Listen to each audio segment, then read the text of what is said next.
اللہ تعالیٰ نے اپنے آخری نبی خاتم النبیین، امام الانبیاء، امام کائنات، امام اعظم، تمام انسانوں میں سب سے زیادہ افضل نبی امی حضرت محمد صلی اللہ علیہ وآلہ وسلم کو قرآن پاک معجزے کے طور پر عطا فرمایا۔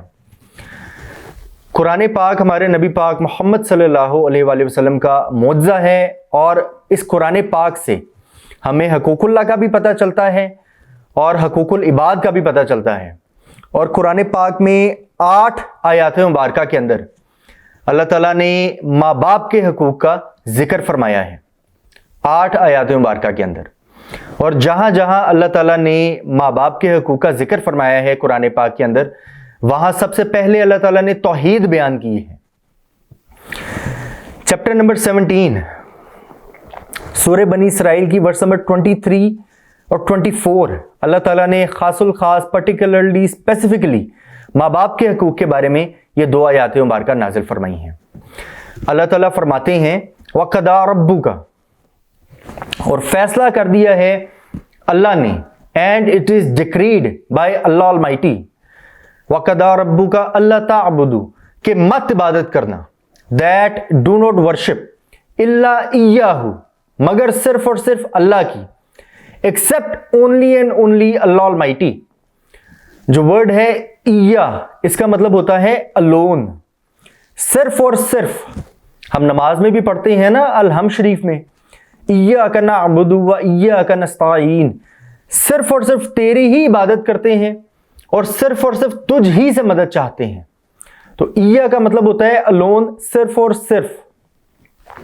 اچھا، اب یہ سورہ بنی اسرائیل کی یہ 2 آیات مبارکہ ورس نمبر 23 اور 24 اسپیسیفکلی پرٹیکولرلی ماں باپ کے حقوق کے بارے میں اللہ تعالیٰ نے نازل فرمائی ہیں، لیکن پہلے اللہ تعالیٰ نے توحید بیان کی ہے۔ اور جہاں جہاں اللہ تعالیٰ نے قرآن پاک میں ماں باپ کے حقوق کا ذکر فرمایا ہے، اللہ تعالیٰ نے پہلے توحید بیان کی ہے تاکہ یہ بات بالکل کلیئر اور واضح ہو جائے کہ اللہ اور اللہ کے رسول محمد صلی اللہ علیہ وآلہ وسلم سب سے پہلے ہیں، باقی دنیا کی ہر چیز اللہ اور اللہ کے رسول محمد صلی اللہ علیہ وآلہ وسلم کے بعد میں ہے۔ مثال کے طور پہ ایک مثال سے سمجھاتا ہوں۔ مثال کے طور پہ اگر کسی انسان نے زکوٰۃ کا تھریش ہولڈ لیول جو ہے وہ میٹ کر لیا ہے، اب اس نے زکوٰۃ ادا کرنی ہے، اب چاہے اس کے والدین اس کو 1 لاکھ بار منع کریں یا 1 کروڑ بار منع کریں، وہ ہر حال میں زکوٰۃ ادا کرے گا۔ اور اگر کوئی شوہر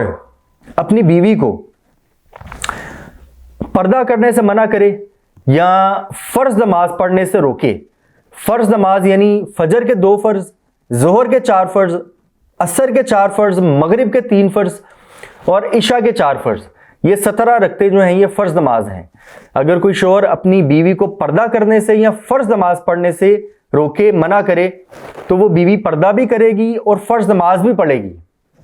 کیونکہ زکوٰۃ اور نمازیں اور پردہ یہ اللہ تعالیٰ نے فرائض میں شامل کیے ہیں، اور فرائض کو کسی انسان کے کہنے پہ ترک نہیں کیا جا سکتا۔ اچھا، اب آگے اس آیت مبارکہ میں اللہ تعالیٰ فرماتے ہیں وَبِالْوَالِدَيْنِ احسانہ، اور اپنے والدین کے ساتھ احسان کرنا، and do good to your parents اما یبلغن عندک الکبار،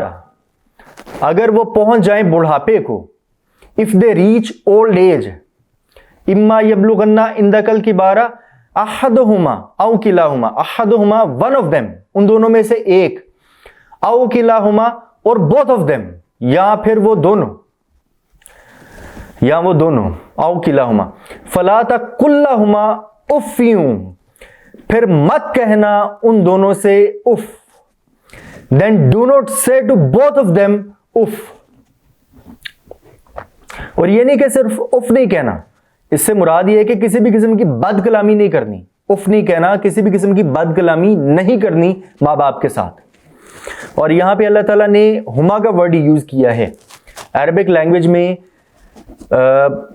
جو ہما ورڈ ہے یہ میسکلن کے لیے بھی اور فیمنن کے لیے بھی، دونوں کے لیے یوز ہوتا ہے، ڈیول ورڈ ہے، اور یہ 2 لوگوں کے لیے استعمال ہوتا ہے۔ اگر 2 مردوں کا ذکر کیا جا رہا ہو تو تب بھی ہما یوز ہوگا, اگر دو عورتوں کا ذکر کیا جا رہا ہو تب بھی ہما یوز ہوگا, اور اگر ایک مرد یا ایک عورت کا ذکر کیا جا رہا ہے تب بھی ہما ورڈ یوز ہوگا عربک لینگویج میں. تو اللہ تعالیٰ نے یہاں پہ ماں کا بھی ذکر فرمایا ہے اور باپ کا بھی ذکر فرمایا ہے. فَلَا تَقُلْ لَهُمَا اُفٍّ then do not say to both of them if. نہ ماں کو اف کہنا ہے نہ باپ کو اف کہنا ہے, نہ ماں کے ساتھ بد کلامی کرنی ہے اور نہ ہی باپ کے ساتھ بد کلامی کرنی ہے. وَلَا تَنْهَرْهُمَا and do not scold both of them. یہاں پہ بھی اللہ تعالیٰ نے ہما کا ورڈ یوز کیا ہے اور دونوں کا ذکر فرمایا ہے کہ and do not scold both of them, اور مت ڈانٹنا ان دونوں کو, نہ ماں کو ڈانٹنا ہے اور نہ ہی باپ کے ساتھ ڈانٹ ڈپٹ کرنی ہے. وَقُلْ لَهُمَا قَوْلًا كَرِيمًا and say to both of them words of kindness, اور کہنا ان دونوں سے اچھی بات. یہاں پہ بھی اللہ تعالیٰ نے دونوں کا ذکر فرمایا ہے, ماں کا بھی ذکر فرمایا ہے اور باپ کا بھی ذکر فرمایا ہے. ماں سے بھی اچھی بات کہنی ہے اور باپ سے بھی اچھی بات کہنی ہے. اور ورس نمبر 24 میں اللہ تعالیٰ فرماتے ہیں وَقْفِزْ لَهُمَا and lower for both of them, اور جھکائے رکھو ان دونوں کے لیے. وَقْفِزْ لَهُمَا جناح الذُّلِّ من الرحمتی, اور جھکائے رکھو ان دونوں کے لیے اپنے بازو عاجزی کے ساتھ رحمت سے. and lower for both of them your shoulders with humbleness from mercy with mercy. وَقُلْ رَبِّ ارْحَمْهُمَا, اور کہو اے پروردگار رحم فرما ان دونوں پر. and say O Allah Almighty have mercy on both of them. وَقُلْ رَبِّ ارْحَمْهُمَا كَمَا رَبَّيَانِي صَغِيرًا as they have raised me when I was a child,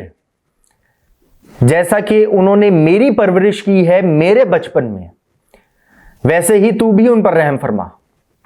تو ماں باپ کے بارے میں یہ جو آیات مبارکہ ہیں, اس سے یہ بات بالکل کلیئر اور واضح ہو جاتی ہے کہ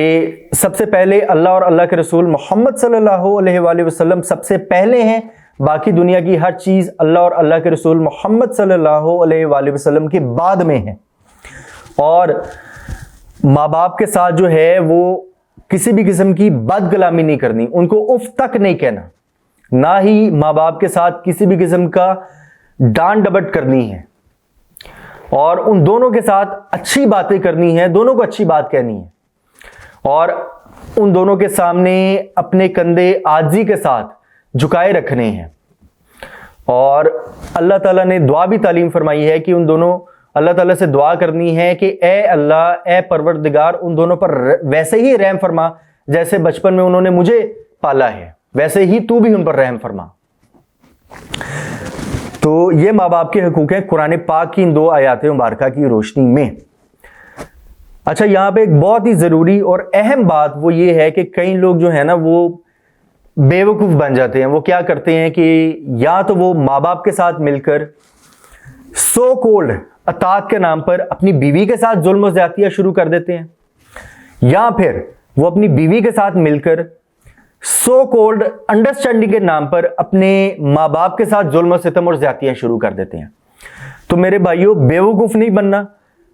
تم پر ماں باپ کے حقوق بھی فرض ہیں اور تمہاری بیوی کے حقوق بھی تم پر فرض ہیں. ماں میں اور بیوی میں بیلنس رکھنا ہے, بیوی کو اس کے حقوق دینے ہیں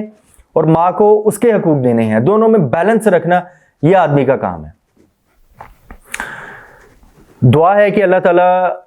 ہمیں قرآن پاک کو پڑھنے کی, قرآن پاک کو سمجھنے کی توفیق عطا فرمائے, اور دعا ہے کہ روز آخرت اور روز قیامت اللہ تعالیٰ ہم تمام مسلمانوں کو نبی پاک محمد صلی اللہ علیہ وآلہ وسلم کا ساتھ نصیب فرمائے اور ہمارے نبی پاک محمد صلی اللہ علیہ وآلہ وسلم کی شفاعت نصیب فرمائے, اور جنت میں اللہ تعالیٰ ہمیں ہمارے نبی پاک حضرت محمد صلی اللہ علیہ وآلہ وسلم کا پڑوس نصیب فرمائے. آمین.